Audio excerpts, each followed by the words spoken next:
in chapter 10. Let me read few verses. It says, 2 Corinthians chapter 10, verse 1. Now I, Paul, myself am pleading with you by the meekness and gentleness of Christ, who in presence am lowly among you, but being absent, I am bold toward you. Verse 2. But I beg you that when I am present, I may not be bold with that confidence by which I intend to be bold against some who think of us as if we walked according to the flesh. Verse 4. For the weapons of our warfare are not carnal, but mighty in God for pulling down strongholds. Verse 5. Casting down arguments and every high thing that exalts itself against the knowledge of God, bringing every thought into captivity to the obedience of Christ. Verse 7 says, do you look at things according to the outward appearance? If anyone is convinced in himself that he is Christ, let him again consider this in himself, that just he is Christ, even so be our Christ. Verse 8 says, for even if I should boast somewhat more about our authority, which the Lord gave us, for edification and not for your destruction, I shall not be ashamed. Verse 9, lest I seem to terrify you by letters. Verse 10 says, for his letters, they say, are weighty and powerful, but his bodily appearance is weak and his speech is contemptible. Verse 11 says, let such a person consider this, that what we are in the word by letters when we are absent, such will also be in the deed when we are present. Let me read verse 12, last 12, second para. Those who command themselves, but they measuring themselves by themselves and comparing themselves among themselves are not wise. Verse 13 says, we, however, will not boast beyond measure, but within the limits of the sphere which God appointed us. And verse 16 says, to preach the gospel in the region beyond you, and not to boast in another man's sphere of accomplishment. Let me read chapter 11 and verse 13. It says, for such are false apostles, deceitful workers, transforming themselves into the apostles of Christ. After reading this, chapter 10 and 11, when you read the 2 Corinthians, you'll find that actually St. Paul is addressing some important question which has been raised and asked by some his accusers and critics. And here the question was asked by some individuals, some group of people, and the question was like this: St. Paul, his apostleship was questioned, and his authority was questioned, and even some false comparison and boasting also was asked, why this St. Paul is boasting that he is apostle, and who appointed him to be apostle. And some spiritual warfare it seems that Paul is dealing and addressing some issues, like they were asking some question to St. Paul. Verse 7 says, Do you look at things according to the outward appearance? The important question was asked. This St. Paul, he is very weak in physical stature. When you read the verse 10, it says, For his letters, they say, are weighty and powerful, but his bodily appearance is weak, and his speech is contemptible. Here, when we study about this passage, the question raised by the some individuals, and when we go back to the historical context of Corinth was a cosmopolitan city where mixed group of people live, different language, tradition, and these people were like open-minded people, diverse in their thinking and globally oriented. And this city of Corinth was actually an ancient city in those days when the Greeks people lived there, and the Jewish, and then Roman Empire, some prominent people lived here in Corinth, because this economically this city was very wealthy city, and from the different diverse world people come here for the trade and commerce, and it was a place of travel and trade, and it was rich city. Economically it was very rich city, and then even Jewish, Greeks, Romans, and different people group lived in this Corinth city. And there was a like religious diversity also was there. There was a pagan worship, and Corinth had many temples, but one prominent the temple which was very prominent in those days, Aphrodite. Aphrodite was the Greek god, and it was god of love, beauty, pleasure, and fertility. And here in this Corinth city, the pagan worship pattern was very prominent in those days, and then the believers of Corinth also were influenced because of this diverse religious influence. And even we study that the prostitution also was very prevalent in those days, because this city of Corinth was known after the Aphrodite's god in those days. And then some prostitution and sexual immorality and all those things were very prevalent in those days, in this, especially in this city. And then here, especially this Corinth city was heavily influenced by this Greek philosophical intellectual environment. And when we study about the Greek philosophy and Greek intellectual sophisticated knowledge and their influence in those days, and especially here in the city of Corinth, some a thinker, like some schools of philosophicals were prevailing in those days, and especially when we study about the Socrates,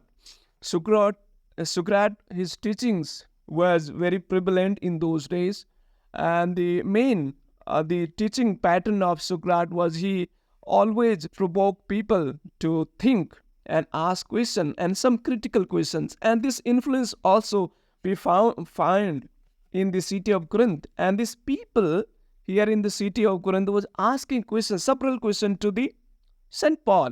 Of course, physically St. Paul was not at the time when he wrote the second letter to the church of Corinth.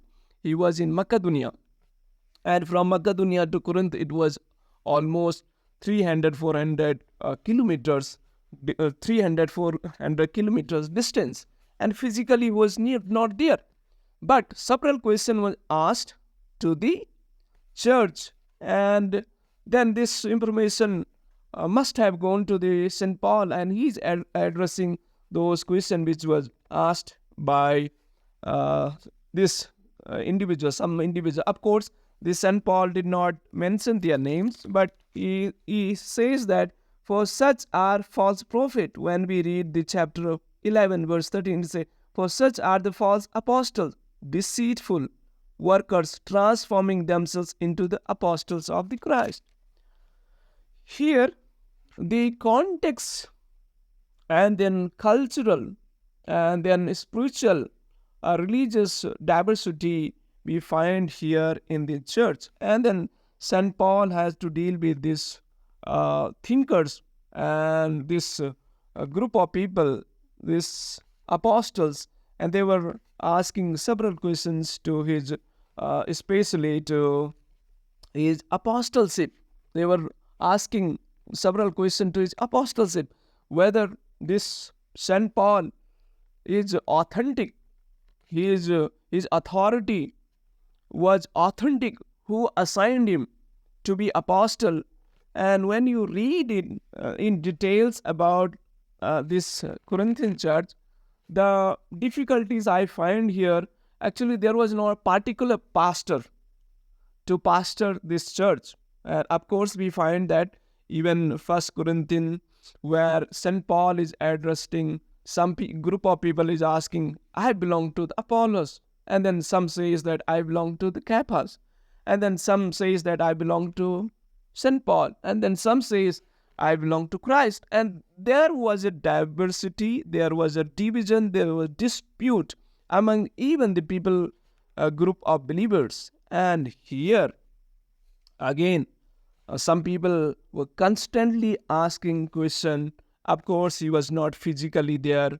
And when we read about the life and history about the St. Paul, actually physically when we read about him, of course, there is not clear evidence like how the physical appearance of St. Paul was. There is not biblical reference that we find. But of course, in the history, 2nd century, we find that there was apocryphal textbook which was like Acts of Paul, Thecla. It is mentioned there. Then St. Paul, he in his stature, he was very short. He was hardly 4.5 feet height. His height was 4.5 feet, and he was bald-headed, and his legs was not proper. It was bow-legged, and then his eyebrow, and it says that his neck also hooked nose, and that was his physical appearance. It is mentioned there, and even St. Paul himself says, "I am not trained to." Let me read verse chapter 11, verse 5 says, "For I consider that I am not at all inferior to the most eminent apostle, even though I am untrained in speech, yet I am not in knowledge."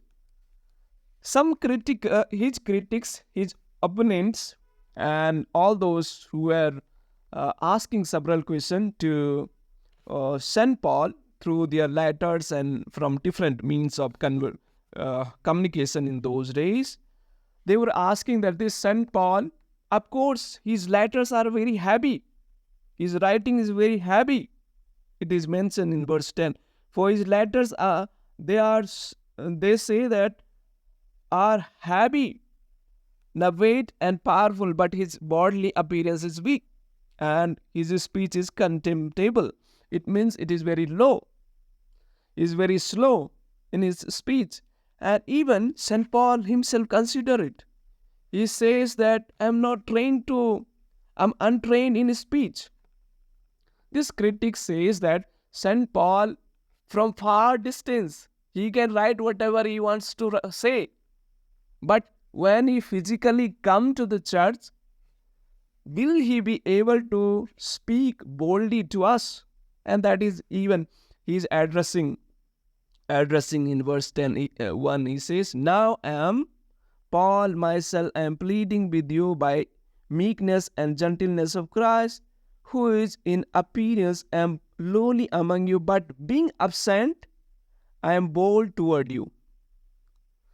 Paul himself considered that, of course, I am physically not there, but I am bold enough to address all those things. And these critics, they were asking that this man, he is very weak in his speech, and from far distance he is writing lot of information, lot of things, but will he be able to face when he come physically and address all those things with that boldness, with that heavy word and speech? And here the challenge to St. Paul was his authority, and his critics were asking his apostleship authority. It was questioned by them. And they say that it is right for St. Paul to teach and share this all the information to you, the Corinthian church. And of course, he addresses that, and he says, when you read the verse 10, he defends that. St. Paul is defending that. I am not sharing and teaching this all things with my physical ability, but with the power of God and with the wisdom of God. I'm sharing these things to you with not my ability, not my skill of writing, and not my ability. I'm not here to boast about that, but he says that God has chosen me. And when we read the Acts chapter 9, we find that how Christ had an encounter with St. Paul, and then St. Paul's life was transformed. And he considered that, and he believed that God has called me, and he has appointed me to be apostle to the Gentile, to be apostle to Gentiles. And here he is defending that. He is saying that my authority does not belong to my physical ability, nothing like that, but my apostleship and the authority that I have received, it is by Christ himself. He appointed me to be apostle. He appointed me to share his good news to the people. And that is what St. Paul is defending his critics and addressing those issues. And here, the lesson that we should learn, that let us learn a lesson, that as this church of Corinth was asking his authority, God-given authority, let us learn this lesson, that God-given authority should not be questioned. We should respect. And this Corinth was not the one particular people, but there was a group of people who were actually asking him a lot of questions and questioning his authority and his apostleship. Who appointed you? How can you lead us? Physically, you are not here. You are absent from here. Of course, when we read the Acts chapter 18, verse 11, we find that St. Paul stayed here in Corinth almost 18 months, and during his first and second visit, he planted this church, and it was approximately AD 55 to 56. And that time he established this church. Of course, there were eloquent speaker like Apollos. He was brilliant. He was from city of Alexandria. He was very eloquent in his speech. And Cephas, St. Peter, some people, those who were from the Jewish community, they considered their like their teacher or the apostle St. Peter, because they considered that St. Peter was called by Christ and appointed and given authority to lead the church. And this Jewish Christian community, those who were in this Corinth, they consider the apostle St. Peter. And those who are from the Greek community accepted Christ, they consider their apostle Apollos, he was brilliant in his speech, and he was well learned and educated. And of course, the some mixed people group, they consider that they belongs to the Saint Paul, because Saint Paul has brought them to the Lord and he baptized them. And this was mixed people group. And some people only consider they belongs to the Christ. And this was a particular people group. They were thinker, because in the Greek city, Greek influence was there. They were brilliant in their thinking. And then there was philosophical schools in those days. Thought full learning was there. And then several questions were being asked. But of course, St. Paul was able to address those issues. And let us learn first lesson. God given authority should not be like questioned, but we should respect. That first lesson we should learn from this. And then second thing, St. Paul is addressing here, and they were actually asking the false comparison and boasting was there.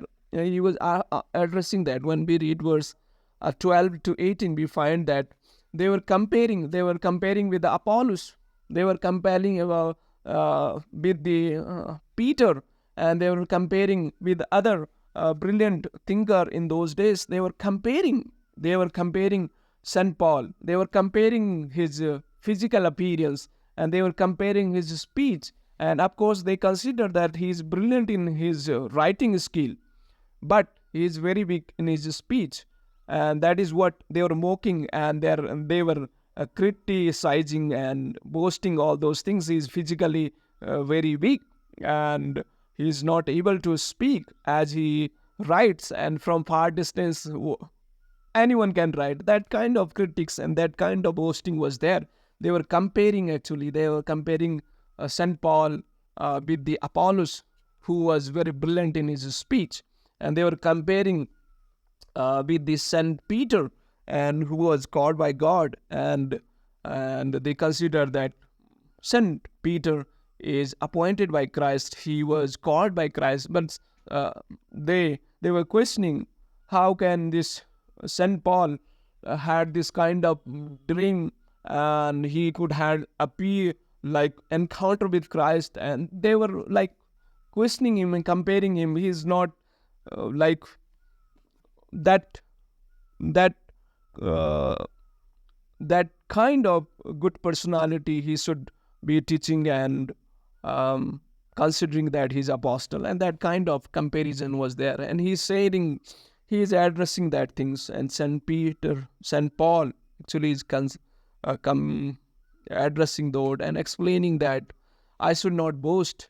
And why should I boast? Because God has assigned me this mission. And that is what he says. God has called me to be apostle to the Gentiles.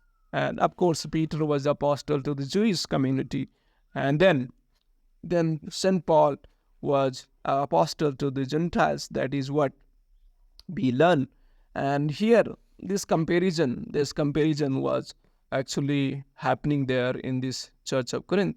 And then St. Peter is addressing that issue. And then what should we learn? Let us avoid, we should learn lesson. Let us avoid kind of comparison and boasting about the, this boasting is always connected and referred to the pride. And we should not boast about anything. And we should not compare people, their physical weakness and their anything which is like not appropriate to compare. And let us learn a lesson. We should not compare, because when God calls individuals, who we are to question and who we are to compare. And that is what we should learn. And these people of course, some believers also were there, and some group of people were there who were comparing and poisoning the minds of believers in Corinth city and in Corinth church. And they were comparing and sharing this kind of St. Paul, he is weak in his physical appearance, and all those things were being compared. And let us avoid comparison. We should learn here. Let us avoid comparison. When God calls someone, who we are to question and who we are to compare. And sometimes we also tempt to do that, and it is not appropriate, and it is not godly way to do that, and we should learn one lesson. And then final things, when we read about the spiritual the spiritual verse 3 to 6, when we read here is like St. Paul is actually addressing the spiritual warfare. He says that whatever these people are saying, whatever critics, they are asking several questions, and all those people who are creating the disunity and division in the church, he says that it is actually a spiritual warfare. He says that it is a spiritual warfare. It is a spiritual fight. It is not a physical fight. And then St. Paul is addressing that thing, and he says that my authority and my weakness and all those that you are comparing, he says that it is actually a spiritual warfare. And he says that let this every thought, every question, and every critical thinking, and whatever things are being asked, let it should be, he says, it should be captive to the Christ. Verse 5 says, casting down arguments and every high thing that exalts itself against the knowledge of God, bringing every thought into captive to the obedience of Christ. And that is the final and concluding the message of St. Paul. He says that whatever things are happening there, it is actually a spiritual warfare.